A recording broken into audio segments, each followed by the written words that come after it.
সানগ্লাসটা পরা লই আগে।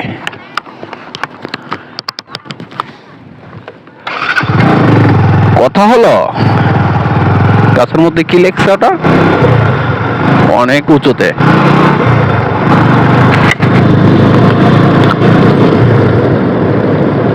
একটা কথা আসলে, সেটা আমার বিষয়বস্তুগুলা যেগুলা আছে আমি কিন্তু জনসাধারণের মাঝে আগে প্রকাশ করছিলাম। আগে প্রকাশ বলতে যখন এতটা বুঝ হয়েছিল না, এখনো যে কতটুকু বুঝ এটা তো জানি না। আসলে নিজের বুঝটা পরিমাপ করাটা দায়। আপনি যদি মনে করেন যে আপনার অনেক জ্ঞান বুদ্ধি, এটা আপনি বোকার সাগরে বসবাস করবেন। হ্যাঁ, আপনার কতটুকু জ্ঞান বুদ্ধি, আপনার কতটুকু আচার আচরণ ভালো নাকি খারাপ, সেটা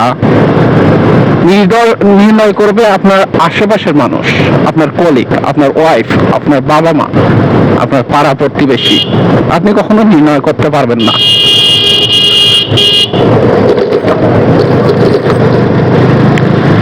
কথা হলো, একটা দোকান করছিলাম আমি,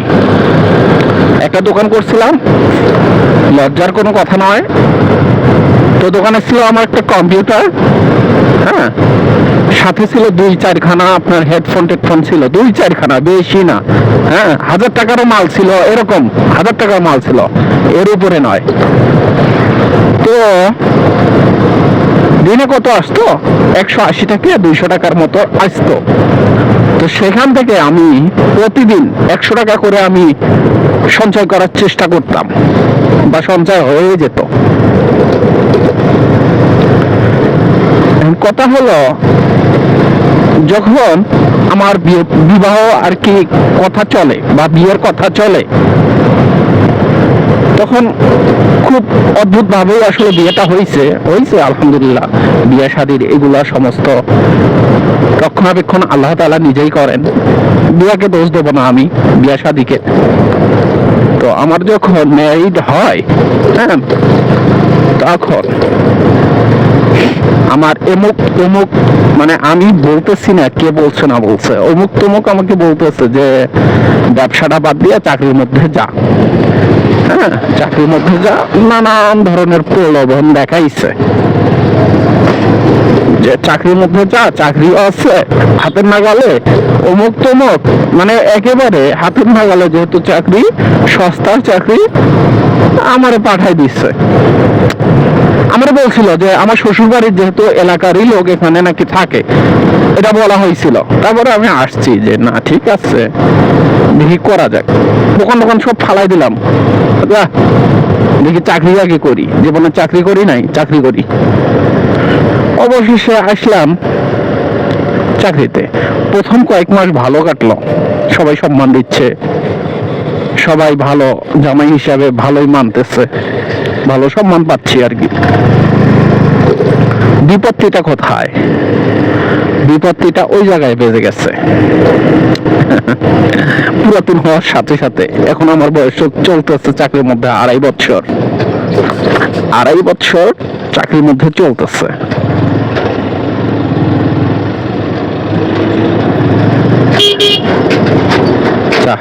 সরু ব্রিজ, তো ছোট ব্রিজ হয় কখনো? এই যে একটা ট্রাক যাইতে পারে না ভালোভাবে, নামতেই হবে ভাই রে, উপায় নাই। এখন কথা হলো, বিপত্তিটা আমার ওই জায়গায়, শ্বশুরবাড়ির এলাকার সাথে চাকরি করে, শ্বশুরবাড়ির এলাকার লোকের সাথে, ইভেন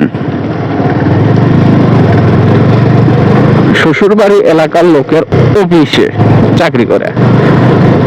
এখন যদি আমি ভাষাটা একটু উল্টো করি, মানে উল্টো করি বলতে একটু খারাপ করি, তাহলে বলবো যে একমাত্র বলদ, একমাত্র যারা বলদা, বলদ, বোকা, আবাল তারাই শ্বশুরবাড়ি এলাকাতে থাকে বা শ্বশুরবাড়িতে থাকে স্থায়ীভাবে।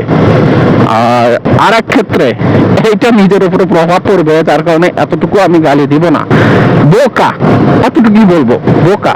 আর যারা বোকা তারা আমার মতো সেম পজিশনে চাকরি করতে আসবে। যেমন আমি চাকরি থেকে যাইতেছি বাড়িতে বাড়িতে বা বাড়ির উদ্দেশ্যে যাইতেছি। এখন কথা হলো, কেন বলতেছি চাকরি করলে সমস্যাটা কি? শ্বশুরবাড়ি এলাকার লোক ভালো, আমারে সম্মান দিচ্ছে, চাকরি করলে সমস্যা নাই তো, অনেক সুযোগ সুবিধা পাওয়া যাইতে পারে, পারে না? বিপত্তিটা আসলে এখানেই যে আপনি পাদলেও প্রচুর গন্ধ বেরোবে। আপনার পাদের গন্ধ হোক আর না হোক, আপনি পা দিচ্ছেন, কথা হলো এটাই। অন্যজন যদি হাগে সেটার কোনো দোষ নাই, আপনি পাদ মারছেন কেন, এটাই দোষ। অন্যজন হাজার কথা বলবে, 100টা কথা বলবে, কারো কিছু যায় আসে না। আর আমি আলামিন শ্বশুরবাড়ি এলাকাতে জব করি। হ্যাঁ, শ্বশুরবাড়ি এলাকা নয়, যেহেতু শ্বশুরবাড়ি থেকে প্রায় 25-30 কিলোমিটার দূরে, মানে শ্বশুরবাড়ি থেকেই দূরে, আমাদের বাড়ি থেকে প্রায় 30 কিলোমিটার দূরে। তো সেই ক্ষেত্রে এটা শ্বশুরবাড়ি এলাকা পড়ে না। হ্যাঁ, কিন্তু শ্বশুরবাড়ি এলাকার লোকের অফিস পড়ে, শ্বশুরবাড়ি এলাকার লোক হচ্ছে এমপ্লয়ি হিসাবে পড়ে, সবগুলাই শ্বশুরবাড়ি এলাকার লোকে ওখানে জব করে। তো মাঝখানে আমি ওখানে তৈরি হয়ে গেছি। দোষটা কিন্তু আমার, দোষটা কারো না। ভিআইপি নাকি কি রে ভাই?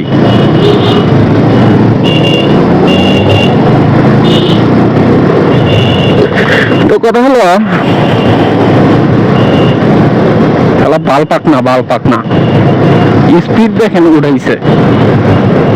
এদের পিছনেই যাব। ব্লগিং কত বড় হবে আজকে। ও এখানে দাঁড়াবে, কি দরকার ছিল? বাল পাকনা গুলা অল্প বয়সে পাকিলে বাল, দুঃখ তাকে চিরকাল, এইটা মনে রাখিও বাবা। এর পিছনে যাইতেই তো আমার ভয় লাগতেছে। হ্যাঁ, এই কখন ব্রেক ধরে, কখন কি করে না করে, যাই হোক, এতে কি একটু ছেপে থাকি। কথা হলো, শ্বশুরবাড়িতে লোকের সাথে আপনি চাকরি করতেছেন, শ্বশুরবাড়ির লোকের সাথে আপনি ব্যবসা বাণিজ্য করতেছেন, খুব সাবধান, খুব সাবধান। যদি করেও থাকেন, আপনি চাকরি অথবা ব্যবসা করেও থাকেন বা করতেছেন রানিং, সেক্ষেত্রে আপনার সুপরামর্শ একটা দিই। হ্যাঁ, আপনি কেটে পড়ার চেষ্টা করেন, আস্তে আস্তে আস্তে আস্তে।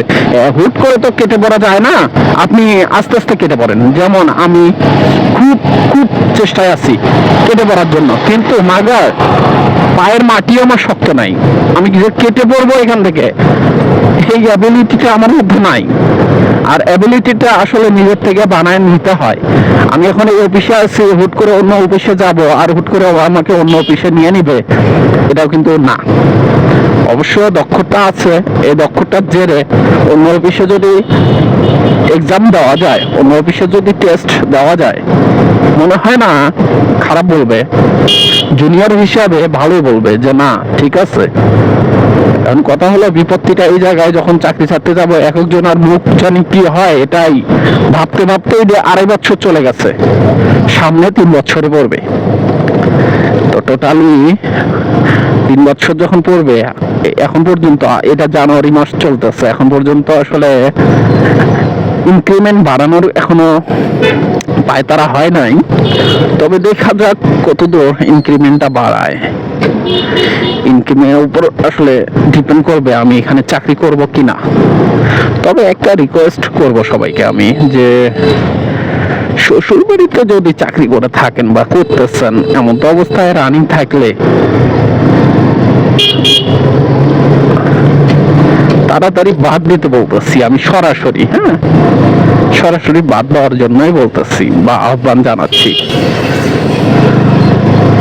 শ্বশুরবাড়ির কোনো শালা সম্বন্ধী, শ্বশুরবাড়ির কোনো হচ্ছে আত্মীয় স্বজন বা শ্বশুরবাড়ির কোনো পাড়া প্রতিবেশী, এক কথাই একদমই না। হ্যাঁ, এটা যদি মাথায় রাখেন ভালো। সেদিন বলতেছে এক ছেলে যে শ্বশুর বাড়িতে যারা থাকে তাদের মতো বিয়াক কল নাই। হ্যাঁ অবশ্যই। পরে আমি বললাম ভাই মাইন্ড করেন না, আমি একটা কথা বলি। তো বললো বলো।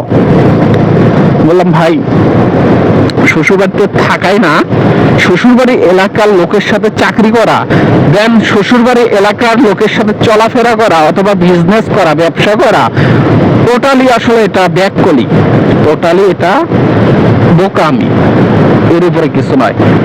মূলত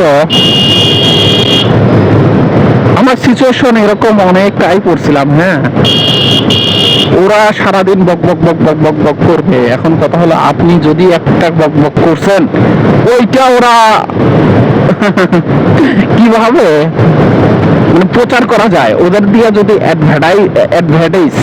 অ্যাডভার্টাইজ মনে হয় অ্যাড বানানো যাইতো, মনে হয় না বুস্ট করে অ্যাড বানানো লাগবে। হ্যাঁ, যদি শ্বশুর বাড়িতে আমার সম্পর্কে ওরা অ্যাড করে তাহলেই মনে করেন যে হয়ে যাবে। তাই বারবার বলতেছি যে যারা শ্বশুর বাড়িতে জব করেন, শ্বশুর বাড়ি থেকে জব করেন বা শ্বশুর বাড়িতে আছেন বা টাকার চিন্তা ভাবনা করতেছেন অথবা ব্যবসা করতেছেন অথবা বাণিজ্য করতেছেন তো করতেছেন, শ্বশুর বাড়ির কোনো লোক যখন আপনার অফিসে আপনার ব্যবসার মধ্যে যেন না জায়গা পায়, অথবা শ্বশুর বাড়ির লোকের সাথে আপনি কোনো ব্যবসায় অথবা কলিগ হিসাবে জড়াবেন না। এইটা আমার 2.5 বছরের অভিজ্ঞতা নিয়ে আপনাদের সাথে আমি কথাটা বলতেছি। হ্যাঁ, যুক্তি ছাড়া কথা বলতেছি না। যদি মানেন ভালো, না মানলেও ভালো, আমার কিছু যায় আসে না। তো যাই হোক, ভালো থাকবেন। কথায় ভুল ত্রুটি হতেই পারে, মাফ করবেন। আল্লাহ হাফেজ।